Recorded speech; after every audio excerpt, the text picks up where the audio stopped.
മാവേലിക്കര നഗരഹൃദയത്തിലൂടെയൊഴുകുന്ന കോട്ടത്തോട് മാലിന്യവാഹിനിയാകുന്നു. അച്ചൻകോവിലിൽ പതിക്കുന്ന തോട്ടിൽ മാലിന്യങ്ങൾ നിറയുന്നതോടെ കുടിവെള്ളം പോലും മലിനമാകുന്ന അവസ്ഥയിലാണ്.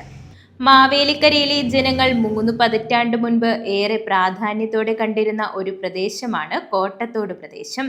കോട്ടത്തോടിന്റെ ഇന്നത്തെ ദുരവസ്ഥയ്ക്ക് കാരണം കയ്യേറ്റക്കാരും തോട്ടിലേക്ക് മലിനജലം ഒഴുക്കിവിടുന്നവരുമാണെന്നാണ് ആരോപണം. ഇതിനെതിരെ നിരവധി സമര പരമ്പരകൾ തന്നെ നടന്നിട്ടുണ്ട്. എന്നാൽ കോട്ടത്തോട് മലിനമാക്കുന്നവർക്കെതിരെ ശക്തമായ നടപടി സ്വീകരിക്കുവാൻ നഗരസഭ തയ്യാറാകുന്നില്ല എന്ന ആക്ഷേപവും ഉയരുന്നുണ്ട്.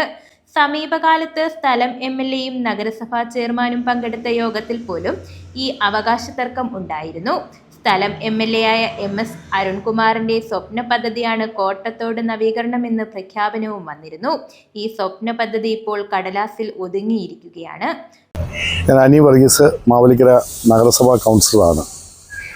3 പതിറ്റാണ്ട് മുമ്പ് മാവേലിക്കരയിലെ ജനങ്ങൾ ഏറെ പ്രാധാന്യത്തോടു കൂടി കണ്ട ഒരു പ്രദേശമാണ് കോട്ടത്തോട് പ്രദേശം. ഈ കോട്ടത്തോടിൻ്റെ ഇന്നത്തെ അവസ്ഥയ്ക്ക് കാരണം കയ്യേറ്റക്കാരും തോട്ടിലേക്ക് മലിനം ഒഴുക്കുന്ന ജനങ്ങളുമാണ്. ഇതിനെതിരെ നിരവധി സമരങ്ങൾ നടന്നിട്ടുണ്ട്.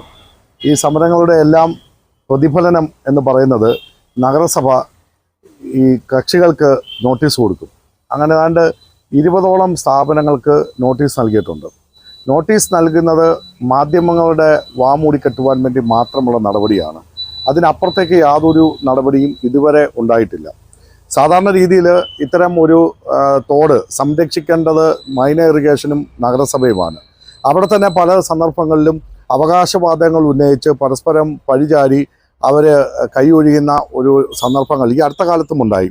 മാവേലിക്കര നഗരസഭാ ചെയർമാനും MLAയും കൂടി പങ്കെടുത്ത ഒരു യോഗത്തിൽ ഇതിൻ്റെ അവകാശവാദം ഉന്നയിച്ച് തർക്കമുണ്ടായി.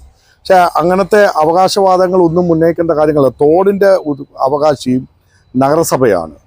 എന്നാൽ തോട്ടിലെ നീരൊഴുക്ക് തടസ്സപ്പെടുത്തുന്നുണ്ടോ ഇല്ലയോ എന്ന് പരിശോധിച്ച് അതിന് ക്ലിയറൻസ് നൽകേണ്ടത് മൈനർ ഇറിഗേഷനാണ്. അപ്പോൾ 2 പേർക്കും കൂട്ടുത്തരവാദിത്തമുള്ള ഒരു പൊതു ഇടമാണ് ഈ കോട്ടത്തോട്.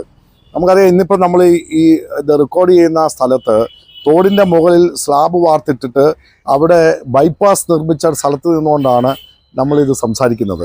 ഇതിൻ്റെ തൊട്ടപ്പുറത്ത് milk society railway station bypass road അതിൻ്റെ നിർമ്മാണം നടന്നുകൊണ്ടിരിക്കുകയാണ്. ബാക്കിയുള്ള ഭാഗം എന്ന് പറഞ്ഞാൽ ഈ മിൽക്ക് സൊസൈറ്റി മുതൽ KSRTC വരെയുള്ള ഭാഗമാണ്. ഈ ഇത് ഓപ്പൺ സ്പേസ് ആണ്. ഈ തോട്ടിലേക്ക് നോക്കുകയാണെങ്കിൽ മനുഷ്യൻ കാർക്കിച്ച് തുപ്പാതെ ഈ പ്രദേശത്തു നിന്നും മുമ്പോട്ട് പോകാൻ കഴിയുകയില്ല. ഇവിടെ താമസിക്കുന്ന ജനങ്ങളെ പറ്റി ഒന്ന് ചിന്തിച്ചു നോക്കിക്കേ.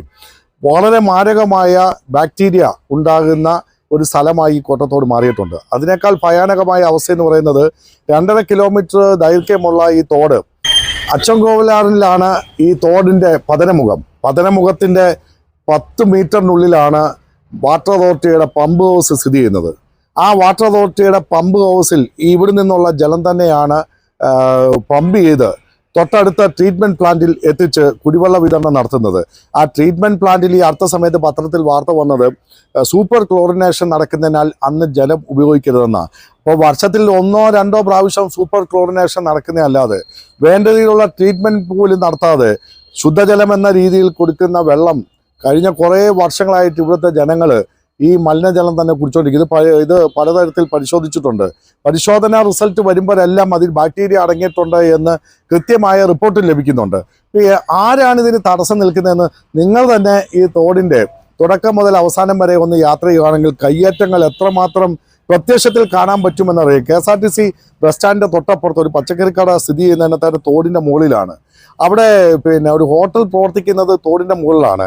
ഏതാണ്ട് 20ഓളം സ്ഥാപനങ്ങളുടെ മലിനജലം ഈ തോട്ടിലേക്ക് പൈപ്പ് വെച്ച് PWD റോഡ് വരെ മുറിച്ച് ഇതിലേക്ക് പൈപ്പ് വെച്ച് അതിൽ കഴിഞ്ഞ കുറേ വർഷങ്ങളായിട്ട് യാതൊരു തടസ്സവും കൂടാതെ ഒഴുക്കിക്കൊണ്ടിരിക്കുന്നു. ഇതൊക്കെ സംരക്ഷിക്കപ്പെടുന്നത് ഏതൊക്കെ ശക്തികൾ ഇതിൻ്റെ പിന്നിലുണ്ട് എന്നുള്ളതിൻ്റെ തെളിവാണ്. അപ്പോൾ അത്തരം കാര്യങ്ങളിൽ ഞാൻ ഈ അടുത്ത സമയത്ത് നഗരസഭാ സ്റ്റാൻഡിംഗ് കമ്മിറ്റി ചെയർമാൻ രാജിവെച്ച ഇതാണ്. അത് പത്രങ്ങളിൽ വാർത്ത വരികയും ഒക്കെ ചെയ്ത് എല്ലാവരും എന്നോട് ചോദിച്ചു എന്തിനാണ് ഉള്ള അധികാരം കളഞ്ഞതെന്ന്.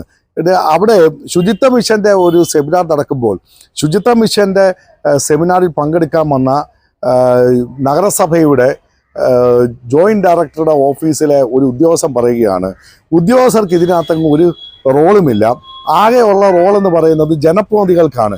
ഞാൻ പറയും, ജനപ്രതിനിധികൾ രേഖാമൂലം പരാതി തന്നിട്ട് നടപടി സ്വീകരിക്കാത്തത് ഉദ്യോഗസ്ഥരുടെ വീഴ്ചയല്ലേ? അത്തരം ഉദ്യോഗസ്ഥരുടെ വീഴ്ച ചൂണ്ടിക്കാണിച്ചിട്ട് അതിന് പരിഹാരമുണ്ടാക്കണമെന്ന് പറഞ്ഞ് പരിഹാരം ഉണ്ടാക്കാതിരുന്നതിനെ തുടർന്ന് ഞാൻ വികസനകാര്യ സ്റ്റാൻഡിംഗ് കമ്മിറ്റി ചെയർമാൻ രാജിവെച്ചിട്ട് 1 വർഷം പിന്നിട്ടിരിക്കുന്നു. ഈ 1 വർഷം പിന്നിട്ടിട്ടും ആ സമയത്തെല്ലാം ചാടി എഴുന്നേറ്റ് ഇപ്പോൾ ഇത് വൃത്തിയാക്കുമെന്നൊക്കെ പറഞ്ഞു. അതുപോലെ തന്നെ ശ്രീ MS അരുൺകുമാർ MLA ആയി ഇവിടെ ജയിച്ചു വന്ന ആദ്യം ജനപ്രതിനിധികളുടെ ഒരു മീറ്റിംഗ് വിളിച്ചു കൂട്ടിയിട്ട് അവിടെ വെച്ച് പ്രഖ്യാപിക്കുന്നു, മാവേലിക്കര നിയോജകമണ്ഡലം മാലിന്യമുക്ത നിയോജകമണ്ഡലമായി പ്രഖ്യാപിക്കുവാൻ വേണ്ടിയുള്ള നടപടികൾ ആരംഭിക്കുന്നു. ആദ്യഘട്ടം എന്ന രീതിയിൽ കോട്ടത്തോട് ശുചീകരിക്കുന്നതാണ് എൻ്റെ സ്വപ്ന പദ്ധതി എന്ന് പറഞ്ഞു. അദ്ദേഹത്തിൻ്റെ സ്വപ്ന പദ്ധതി ഇപ്പോൾ അദ്ദേഹം ഉപേക്ഷിച്ചോ ഇല്ലയോ എന്നുള്ളത് എനിക്ക് അറിയില്ല. കാരണം ഇത് സ്വപ്ന പദ്ധതിയായി അദ്ദേഹം പ്രഖ്യാപിക്കുമ്പോൾ സ്വാഭാവികമായും പൊല്യൂഷൻ കൺട്രോൾ ബോർഡിൻ്റെ നിയന്ത്രണം സംസ്ഥാന സർക്കാരിലാണ്. തോടിന്റെ അവകാശി നഗരസഭയാണെന്നിരിക്കെ തോട്ടിലെ നീരൊഴുക്ക് തടസ്സപ്പെട്ടിട്ടുണ്ടോ എന്ന് പരിശോധിച്ച് അതിന്റെ ക്ലിയറൻസ് സർട്ടിഫിക്കറ്റ് നൽകേണ്ടത് ഇറിഗേഷൻ വിഭാഗമാണ്. രണ്ടുപേരുടെയും കൂട്ടുത്തരവാദിത്വമുള്ള ഒരു പൊതു ഇടമാണ് കോട്ടത്തോട്. എൻ്റെ പേര് രാജൻ മാത്യു എന്നാണ്.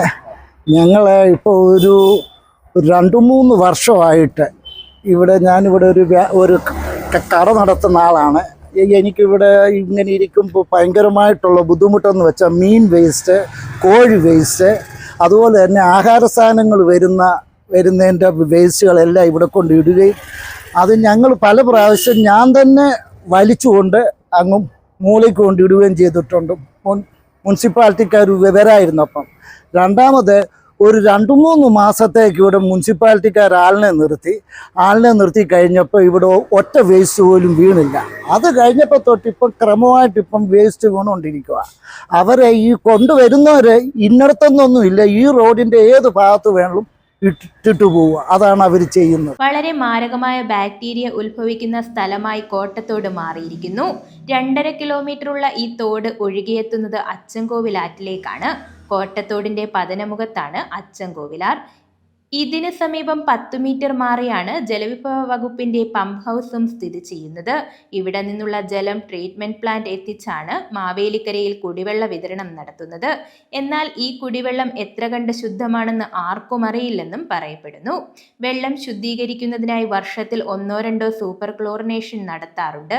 എന്നാൽ വേണ്ട രീതിയിൽ ശുദ്ധീകരണം നടത്താതെയാണ് ശുദ്ധജലം എന്ന രീതിയിൽ വർഷങ്ങളായി ഈ മലിനജലം നൽകുന്നതെന്നും ആരോപണമുണ്ട്.